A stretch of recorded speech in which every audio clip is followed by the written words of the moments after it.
그러하니라. 아멘. 여러분, 오늘 이 말씀에 이 니고데모와 예수님의 대화를 당분간 계속 좀 더 지켜봐야겠지만, 이 3절 말씀에요, 예수께서 대답하여 이르시되 진실로 진실로 내게 이르노니 사람이 거듭나지 아니하면 하나님의 나라를 볼 수 없느니라 라고 말씀을 했습니다. 예수님께 한밤에 찾아왔던 유대인 지도자 니고데모, 바리새인이었던 니고데모에게, 여러분, 그 하나님 나라를 볼 수 있는 방법은 거듭나야 된다. 거듭나야 된다. 거듭난다는 것은 이 born again, 다시 태어난다, 그런 뜻입니다. 다시 태어난다, 거듭나야 된다 하니까, 새 사람 돼야 된다 하니까 니고데모가요, 예수님, 거듭나려면 어떻게 합니까? 다시 태어나려면 어머니 뱃속에 들어갔다 나오면 됩니까? 하면서 이 농담 섞인 뭐랄까요? 그런 말을 던진 거죠. 그렇지만 마냥 이 농담만 한 건 아닌 것 같아요. 이 사람 속에는 정말 거듭나는 게 뭔가, 하나님의 나라를 보는 것이 이 사람에게는 무척이나 중요한 질문이었기 때문에 이 한밤에도 체면 내려놓고 찾아온 것입니다. 참, 저는 이런 거 보면 니고데모가요, 대단한 사람이다, 참 대단한 사람이다 하는 생각이 듭니다. 오늘 살아가는 저와 여러분에게요, 예수 믿는다라는 것은 뭘까? 한번 그저 그냥 우리의 생각을 한번 돌아보는 거죠. 예수 믿는다는 게 뭘까? 도대체 이게 무엇을 뜻하는 걸까 하는 것을 한번 생각하면서요. 이번 여담인데, 이번 주에 우리가 선거를 참 마쳤지 않습니까? 새로 나라 지도자들이 세워졌는데, 저는 개인적으로요, 아주 개인적인 사견이어서 여러분 이해하시도록 바랍니다. 감사하다는 생각이 들었습니다.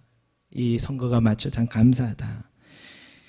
대통령과 여당이 계획한 대로 추진력 있게 일을 잘 진행하는 것도 중요하지만, 그 방향에 있어서 우리 모두가 이 국민들의 입장에서 이 납득하지 못하면 이 제동을 걸 만한, 국민들의 마음을 대변할 만한 그런 어떤 힘도 필요한데, 이번 투표가 그런 역할을 한 게 아닌가 하는 생각이 들어서, 과반석이 넘었다면 어떻게 됐을까 하는 아찔한 생각도 좀 들더라고요. 그만큼 국회의원 한 사람 한 사람이 세워진다는 게 정말 중요하다는 생각이 듭니다. 젊은 사람들도 나의 한 표가 실질적인 이런 힘이 있었구나 하는 것을 이번 투표를 통해서 많이 배우게 됐던 것 같고, 생각하지 못한 지역들에서 생각지 못한 대안이 될 그런 국회의원들이 세워진 것이 하나님이 도우시지 않았다면 이런 이변이 나지 않았을 것이다 하는 생각이 많이 들었던 한 주였습니다. 여러분, 이것은 어디까는 저의 개인적인 사견이니까, 여러분 혹이나 또 여당을 찍으셨는데 목사님 그럴 줄 몰랐다 하고 섭섭해하지 마시기 바랍니다. 그저 이 투표 전체 결과 인상적이어서 참 인상적이다, 이게 사람의 힘으로 될 일이 아니었던 결과인데 참 인상적인 시간이어서 제가 그런 생각을 해보았습니다.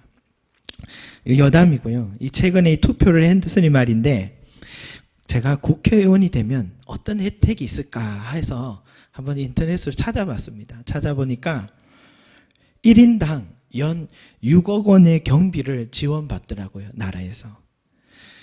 공식적인 후원금도 억 단위로 또 받을 수도 있습니다. 또 국회의원이 되어서 단 하루만 근무해도요, 65세 이상 되면 매월 120만 원씩 연금이 평생 지급됩니다. 공항을 이용할 때도 귀빈 주차장, 귀빈실 이용할 수 있고, 또 철도, 선박, 비행기 모두 다 무료로 사용할 수 있습니다. 연 2회는 나라 돈으로 해외 시찰도 할 수 있습니다. 참 괜찮은 자리 아닙니까? 그래서 그렇구나, 그래서 저래 하고 싶었구나, 이런 생각도 들고요. 이외에도 여러분, 우리가 알지 못하는 혜택들은 무척 많을 겁니다. 그런데 눈에 들어오는 혜택 중에 제게 눈에 들어오는 혜택 중에 연금, 노후 보장, 이런 혜택들을 또 받는구나, 안정감 있는 직장이구나, 국회의원이, 그런 자리예요. 이 니고데모라는 사람이요, 이미 그런 안정적인 현실을 가져본 사람입니다. 가지고 있는 사람이고 국회의원이니까요. 그러나 그의 관심은 이 현실적인 안정을 어떻게 유지하느냐 이런 모습이 아니고, 만약 이 현실적인 안정을 유지하려 했다면 그는 예수님을 밤에 찾아오면 안 됩니다. 바리새인들 무리에 같이 섞여서 예수를 어떻게 잡을까, 예수를 어떻게 하면 죽일까, 이런 모의를 해야 되는 게 니고데모의 위치입니다. 그런데 그는 한밤에 예수님께 다가와서 내가 어떻게 하면 새 사람이 될 수 있습니까? 내가 어떻게 하면 거듭날 수 있습니까? 내가 어떻게 해야 하나님 나라를 볼 수 있습니까? 하는 아주 뭐랄까요, 높은 수준의 그런 영적인 문제를 고민할 줄 아는 그런 니고데모의 모습이 인상적인 거예요. 우리는 이 말씀을 보면서 여러분, 이 대화를 여러분 지금도 늘 읽으셨고 또 지금 몇 주간 이 말씀을 볼 텐데요. 여러분, 이 말씀 보면 어떻습니까? 니고데모 이해됩니까? 그게 뭐 그래 중요하다고 지금 예수를 한밤에 찾아와서 그래 만나고 그러나 이해가 되나 말입니다. 솔직히 거듭남, 중생, 새 사람 이 같은 말이거든요. 도대체 이게 뭔 말인가? 거듭난다는 게 중생, 절에서 쓰는 말 같은데 왜 교회에서도 쓸까? 새 사람, 이런 단어가 여러분 정말 실제로 오늘 살아가는 나에게 마음에 와닿겠냐라는 겁니다. 안 와닿는다고 해서 너무 또 미안해 하실 필요는 없습니다. 그럴 수 있다고 봅니다. 너무 현실의 짐이 크거나 예수 믿어서 이 문제들이 잘 해결되고 그 집사님들처럼 뭐 간증을 하는 멋있게 예수 믿고 싶은데 현실이 그렇지 않는 우리의 모습들을 말이죠. 저도 목사지만 솔직히 말씀드리면 가정도 세워가고 목회를 한다는 것이 이 어깨를 무겁게 할 때가 있습니다. 무겁다라는 느낌이 들 때가 있습니다. 때로는 성도들과 상담을 하다가 성도의 서한 이 현실의 이야기를 들으면서 심각한 표정으로 저도 걱정하고 기도도 하지만 실은 제 코가 석자고, 그죠? 누가 누굴 위로하고 있나 하는 생각이 들 때도 있습니다. 그만큼 저와 여러분이 사는 세상이 팍팍한 세상을 우리가 살아간다는 것에 있어서 목사도 자유로울 수가 없습니다. 늘 성경책 보고 기도로 살아간다는 목사도 이런데 우리 현실의 이 무거운 짐을 살아가는 우리 성도들의 삶은 얼마나 더 할까 하는 생각을 이 설교를 준비하면서 해보게 됐습니다. 그래서 본래 이렇게 준비하려는 생각은 아니었는데 전혀 다른 설교가 다시 나오게 됐는데요. 예수님을 가만히 생각해 보니까 산상수훈을 말씀 전할 때 그 올라와 있던 예수님 말씀 들을 때 무리들의 모습이요, 그들의 얼굴에는 항상 무엇을 먹을까, 무엇을 입을까 염려하지 말라고 주님 말씀하신 데는 그들의 얼굴에는 뭘 먹을까, 이제 뭘 입을까, 이제 방 빼야 되는데 이제 어디로 가야 될까, 지금 그 걱정으로 얼굴이 가득한 것이 예수님이 지금 면전에 선 성도들의 모습입니다. 지금 예수님 앞에 다가온 사람들은 오늘 저와 여러분 같이요, 현실적인 밥의 문제가 너무 커서 그 얼굴이 다 어두웠습니다. 농사 지으며 로마 군인들이 다 빼앗아가고 종교 지도자들이 종교 세뇌라고 하고 전혀 발전 없고 다람쥐 쳇바퀴 도는 것 같은 인생이라서 전부 다 그 얼굴, 눈 면면을 보면 소망이 없습니다. 소망이 없는 눈빛이었습니다. 저나 여러분 오늘 이 자리에 우리가 앉아있지만 우리의 삶도 그렇지 않습니까? 부끄럽게 하지 않으려고 자식을 가르치려고 하고 맞벌이해도 근근히 살아가고 있고 저축해야 하는 건 알지만 한 달 한 달 살아내기도 바쁘고 대부분 국민들이 지금 부채가 심각한 수준에 있다 합니다. 뭐 그리스도인들 교회에 앉아있는 사람들은 별천지에 앉아있습니까? 똑같이 밥 먹어야 되고 옷 사 입어야 되고 거할 집도 있어야 되고 자식 교육시켜야 합니다.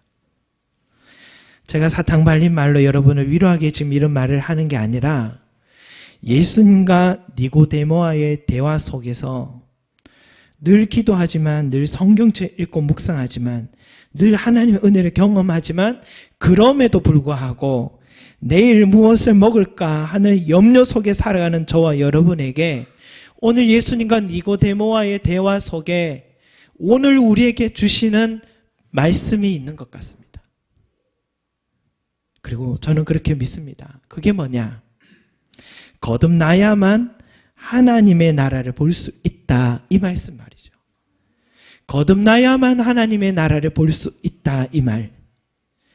이건 어디까지나 우리 영혼의 문제나 죽음 이후의 내세에 관한 그런 예수님의 말씀 아닙니까? 라고 말할 수 있겠지만, 한국의 정말 큰 신학자 윤선 박사님이 이런 말씀하셨어요.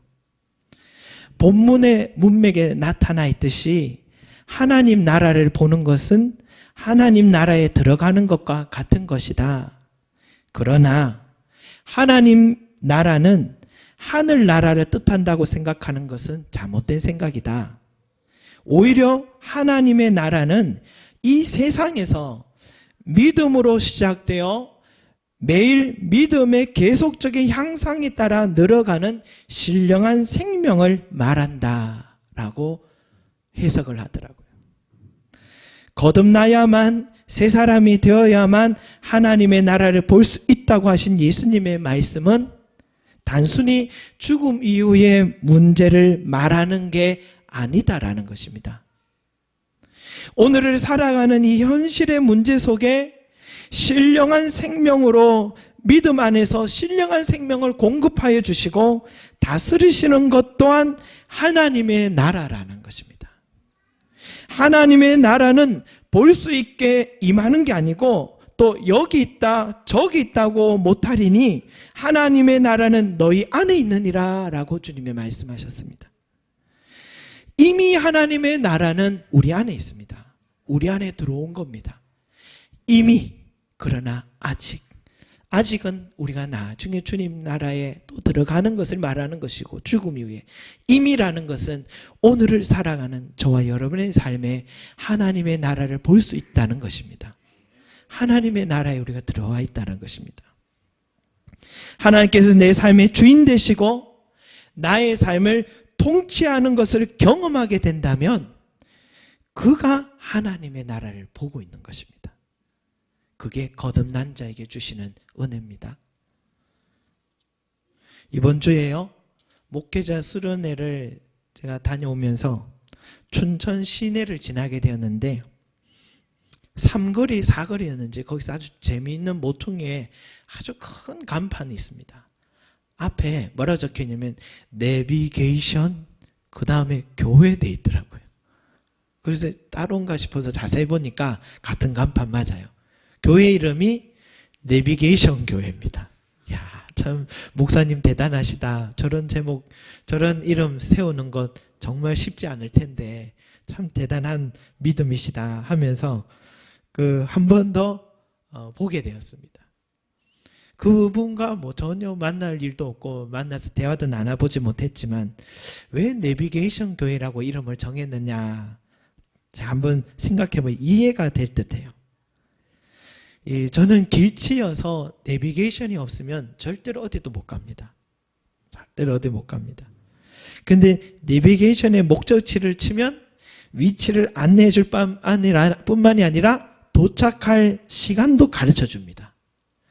또 좋은 내비게이션은요, 빠른 길로 막 안내해 줍니다. 연휴에 고속도로 막히면 내비게이션이 이상한 말을 해요. 밖으로 나가랍니다. 밖에. 도로 밖으로, 고속도로 밖으로 나가래서 얘가 왜 이럴까 싶어서 그래도 순종하는 마음으로 밖으로 나가서 한참 동안 왜 이렇게 국도만 가게 하는가 속상해 하다가 나중에 다시 고속도로 또 들어가래요. 얘가 왜 이럴까 싶어 또 들어가 보면 뉴스를 들어보면 그곳이 정체 구간이었다는 사실을 나중에 알고, 야, 진짜 똑똑하구나 하면서 내비게이션을 칭찬한 적이 있습니다. 여러분, 마찬가지로요, 하나님의 나라가 내 삶에 이루어지면 내 삶을 하나님께서 인도해 주신다 이 말씀이죠. 그것도 내비게이션 이상으로 정확하게 말입니다. 그래서 저는 인생의 경험이 많지 않지만 각양각색의 다양한 직업, 삶의 문제를 갖고 있는 분들을 보면 그 초췌한 얼굴로 다가오셔도 딱 드릴 수 있는 것 하나만큼은 하나 딱 드릴 수 있죠. 하나님이라는 내비게이션을 그분의 손에 쥐어드릴 수 있는 것입니다. 이걸 장착하시라고 권면하는 거죠. 여기에 대해서 이 프란시스 셰퍼란 신학자가 뭐라고 했냐면 이 하나님을 이 삶의 통합점이 되시는 하나님이다. 삶의 통합점이 되시는 하나님이다 라고 표현했습니다. 여러분 세상 그 어디에도 그 무엇도 이 삶의 통합점의 자리에 서 있는 것은 없습니다. 다 보면은 치우쳐 있어요. 처음엔 좋은데 결과가 좋지 않거나 한쪽은 처음에 몇 번 맞는데 뒤에는 틀리기도 하고 그래요. 인공지능 알파고가 대단하지만 아직은 바둑판 안에서만 통합점을 갖고 있습니다. 그죠? 자동차 내비게이션에 입력된 자동차 내비게이션이 탁월하지만 그는 닦여 있는 도로 위에서만 통합점을 갖고 있습니다. 그러나 우리 인생은요, 이런 기계들이 대체할 수 없는 것은 우리의 생각과 마음이 너무나도 다채롭고 상황들이 급변하고 변화무쌍한 이런 엄청난 변화들이 우리 안에 일어나고 있기 때문에 그 어떤 것도 우리 인생을 이 길로 저 길로 인도해 줄 만한 통합점은 찾지 못합니다. 이 세상에서. 그러나 딱 한 분이 계신데 우리를 만드셨고 우리 인생이라는 여정을 걷게 하시고 지금도 우주 만무 삼라만상을 진행하고 계시고 전지전능하신 그 하나님만큼은 내 인생의 통합점이 되어주시는 것입니다. 이것은 절대로 불가능한 논리가 아닙니다. 성경 속에 충분한 근거들이 많이 있습니다. 한두 가지 예를 들어볼까요? 다윗이 바세바를 아무도 모르게 남편이 있는 여자를 데리고 와서 겁탈을 한 겁니다. 자기 왕권으로. 그러니까 거기에 대해서 누가 말하는 신하는 그 자리에서 뭐 죽는 거예요. 그러니까 아무도 모르는 거죠. 다윗과 바세바 그 두 사람만 아는 겁니다. 그런데 얼마 지나서요. 나중에는 이 일을 감추기 위해서 바세바의 남편 우리아라는 남편도 죽입니다. 감추려고요. 임신한 사실을. 아무도 모르죠. 그런데 어느 날 나단이라는 선지자가 다윗에게 와서 다윗에게 어느 비유를 들다가 다윗이 저지른 죄를 정확하게 지적해 줍니다. 다윗이 그 순간에 자리에서 주저앉아 버렸습니다. 그 나단이라는 선지자가 무서워서가 아니라 그를 통하여서 내 삶을 다 들여다보시고 아무도 모르고 아무도 알지 못했던 이 사실을 하나님이 보고 있었다는 사실 앞에 그가 주저앉아 버린 것입니다. 오늘날 여러분 CCTV가 있어도 감춰진 죄들이 얼마나 많습니까? 아무리 CCTV 설치해놔도 감춰진 죄가 너무 많습니다. 그러나 하나님은 구석구석까지 아니 10길 물속은 알아도 한 길 사람 속은 모른다 했던 그 어려운 사람 속의 마음까지도 하나님은 다 들여다보시고 우리가 지금도 오늘 이 자리에 저와 여러분이 이 자리에 있지만 여러분들이 지금 저를 보고 있지만 말씀을 듣고 있는지 딴 생각하시는지 하나님 그거 아시는 거예요. 하나님 다 아십니다. 여러분. 그러니까 하나님 우리 머리털까지도 다 세신 바 되셨습니다. 예, 왜 웃으시고 그러십니까? 예, 머리털까지도 다 세시고 계실 정도로 우리를 속을 들여다보시는 겁니다. 왔다 갔다 하고 있는 내 마음을 다 알고 계시는 것이에요. 또 하나 이야기 드릴까요? 갑자기 빌립 집사가 전도하려고 돌아다니고 있는데 갑자기 성령께서 광야로 달려가라 합니다. 광야가 어디 한두 군데입니까? 그런데 광야가 전부 다 광야인데 광야로 달려가라 해서 무조건 막 빌립 집사가 뛰어갔습니다. 그런데 뛰어갔는데 마침 마차가 한 대가 쫙 오고 있는 거예요. 뭔가 자세히 보니까 에디오피아 내시가, 아프리카 에디오피아 내시가 이 예루살렘까지 와서 예배를 드리고 돌아가고 있는 그 에디오피아의 고위 관리자였습니다. 그 사람이 마차를 타고 다시 에디오피아로 다시 고향으로 가는 길에 이 빌립 집사와 에디오피아 내시가 광야에서 만난 겁니다. 에디오피아 내시가 그 시간 사실 뭘 했냐면 이사야서를 읽으면서 하나님의 어린 양이 도대체 뭔가라는 이 질문 속에 있었는데 이게 도대체 뭘까? 이게 도대체 무슨 뜻일까 몰랐을 때에 빌립 집사가 그것을 이야기 딱 보고 그가 바로 예수 그리스도다라는 것을 가르쳐주고 그 자리에서 예수 그리스도 영접하고 밑에 물이 흐르길래 내려가서 세례를 받고 고향으로 돌아가서 아마 이 에디오피아 내시 때문에 아프리카에 많은 사람들이 복음이 전해지는 역사가 있었을 것입니다. 이게 사도행전에 있는 사건인데 저는 이 사건을 보면서요 감탄이 있었습니다. 뭐냐면 한 사람은 예루살렘에서 출발했고 한 사람은 저 사마리아나 다른 지역에서 출발했겠죠. 출발 장소도 다릅니다. 한 사람은 마차 타고 가고 있고 한 사람은 걷다가 피곤하면 또 뛰기도 했다가 걷다가 했던 이 시간이 뭐 내비게이션처럼 100km 착 달리면 어느 시간 도착하겠다라는 정확한 계산이 나올 수도 있는 게 아닌데 이 두 사람이 정확하게 광야 어느 한 시점에서 만날 수 있다라는 것은 이것이 알파고가 할 수 있는 일이겠습니까? 그 어떤 기계가 해낼 수 있는 일이겠냐 이겁니다. 하나님이 이렇게 정확하신 분입니다. 하나님이 이렇게 우리의 모든 변화무쌍한 것까지도 다 계산할 수 있는 지혜와 모든 전지하심을 갖고 계신 우리 하나님이시다. 찰나도 하나님 안에 있다라는 것입니다. 찰나도.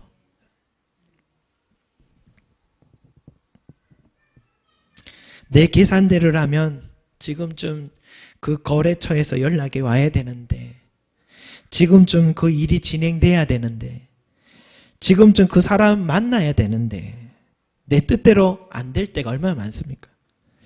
내 계산과 전혀 다른 과정을 걸을 때가 얼마나 많습니까? 또 전혀 계산하지 않았던 결과들이 날 때는 또 얼마나 많습니까?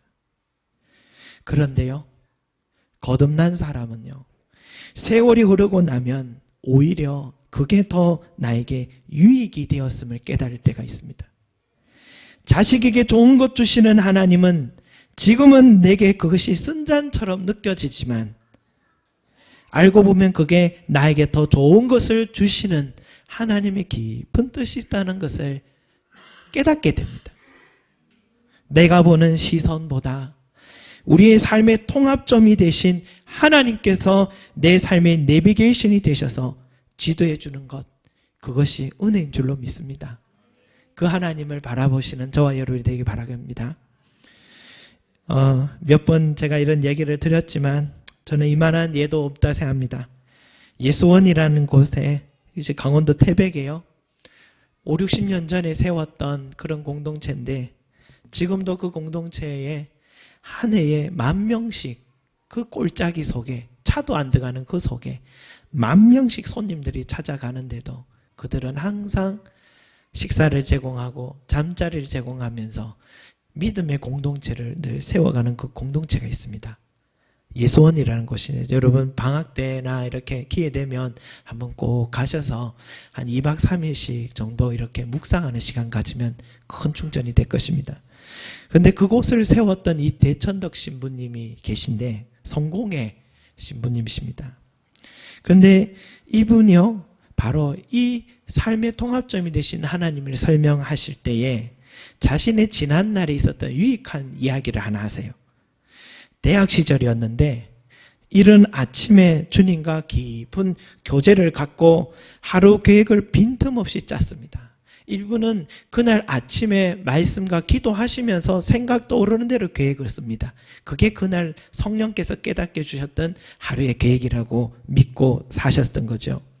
모두 다 주님의 계획인 줄 알고 마지막에는 성령의 도우심을 구하며 이 하루 일들을 계획대로 하나하나 처리해 나갔습니다. 그런데 저녁 한 8시경에요. 저녁 8시경이 됐는데 이상한 일이 생겼어요. 원래는 밤 10시쯤에 끝나야 할 일인데 8시경에 모두 다 끝나버린 겁니다. 그러니까 생각보다 여유가 있으니 기분도 좋고 너무 좋아요. 그래서 자, 이제 이 2시간 동안 뭘 할까 하면서 뭐 우리 같으면 이런 2시간 남으면 뭐 하겠습니까? 이렇게 TV 켜서 또 감동적인 드라마라도 하나 보고 싶고 또 뭐 개인 다른 취미도 하고 싶고 그렇지 않겠습니까? 그런데 이분이 뭘 했냐면 주님께 물었습니다. 이렇게 물었습니다. 주님, 오늘 해야 할 일들이 다 끝났는데 이제 뭘 하면 좋을까요? 책을 볼까요? 영화 구경을 갈까요? 이러면서 잠시 기도를 했습니다. 근데 기도 중에 갑자기 친구가 올 것 같은 느낌이 찾아왔답니다. 그 생각이 끝나자마자 갑자기 문 밖에서 노크 소리가 들리는데 문 밖에 보니까 그 친구가요, 예수를 알고 싶어 찾아온 친구였습니다. 2시간 동안 주님의 말씀을 주고받으면서 이 친구와 함께 이 대천덕 신부님이 유익하게 시간을 보냈고 그 2시간이 끝난 뒤에 그 친구가요, 주님을 영접하는 시간을 가지게 되었다라고 말합니다. 그러면서 이 대천덕 신부님이 이렇게 말합니다. 만약 그 시간에 제가 주님께 계획이 무엇입니까? 묻지 않았다면 뜻을 알 수도 없었고 그대로 따를 수도 없었을 뿐만 아니라 그 시간을 빼앗긴다는 억울한 생각이 들었을 것입니다 하고 이야기를 합니다. 여러분, 참 얼마나 성령께서 그때 깨닫게 하시는 것이 얼마나 정확하고 절묘하고 대단한지, 여러분, 이것이 하나님의 나라를 보는 것입니다. 내 삶의 모든 시간과 모든 것조차도 다 하나님 앞에 맡기고 의탁하면 그 하나님께서 나의 삶을 다 삶의 통합점이 되신 하나님께서 하나하나 가르쳐 주시는 그대로 나는 듣고 순종하고 따라가면 열매가 맺는 것입니다. 하나님의 나라는요, 죽고 난 뒤에만 보는 게 아니라 오늘을 살아가는 저와 여러분에게 임하는 것이다. 이 삶이라는 무거운 짐, 예측할 수 없는 이 현실의 문제들을 뚫고 지나갈 수 있는 힘이 필요합니다. 저와 여러분에게 힘이 필요합니다. 그 힘과 지혜와 능력, 그것은 하나님께서 주실 줄로 믿습니다. 이것을, 이 하나님의 은혜와 지혜와 힘과 능력을 받아서 매일 매 순간마다 살아가는 그 사람이 거듭난 사람이요, 그 사람이 하나님의 나라를 보는 사람인 줄로 믿습니다. 아무쪼록 여러분, 매일마다 이 하나님의 나라를 보시는 저와 여러분 되시기 바랍니다. 유일한 삶의 통합점이신 우리 하나님을 내 삶의 주인으로 모시고 오늘의 이 처한 여러분의 그 문제를 맡기고 해결함 받으시는 저와 여러분이 되길 바라겠습니다.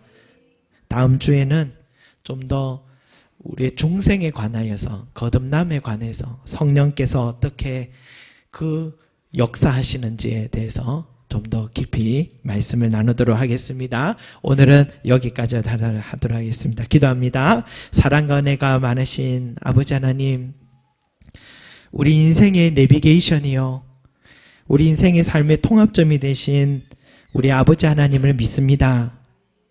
주여, 지금까지는 내 계획과 내 뜻대로 되지 않는다고 하나님은 어디 계시냐고 불평하며 살아온 지가 얼마나 많았습니까? 그런데 가만히 돌아보니 언제 한번 하나님께 물어본 적도 없었습니다. 내가 결정했지 하나님께 묻고 하나님이 말씀하신 대로 한 것은 아니었습니다. 그것이 지난날 우리의 삶이었다면 이제는 거듭난 자로서 새 삶을 살기 원합니다. 내 안에서 나와 함께 하신 우리 아버지 하나님께 모든 것을 묻고 주님께 작은 사소한 것까지도 맡기며 도와주시라고 구할 때마다, 그때마다 어김없이 함께 하시고 지혜 주시고 힘 주시고 능력 주시고 인도해 주시는 우리 아버지 하나님을 매일마다 보기를 원합니다. 오늘 이 자리에 올라온 우리 귀한 성도들도 주님 앞에 산상수훈의 말씀 들을 때 오늘에 대한 문제를 또 내일에 대한 염려로 살아가는 그 사람들과 우리와 비슷합니다. 주여, 우리도 밥의 문제가 너무 커서, 현실의 문제가 커서 때로는 하나님을 바라보지 못하는 연약한 믿음의 사람일 때가 많이 있습니다. 그러나 주님은 그 밥의 문제 작게 보지 않으시고 그들을 위로하시고 무엇을 먹을까 입을까 염려하지 말라.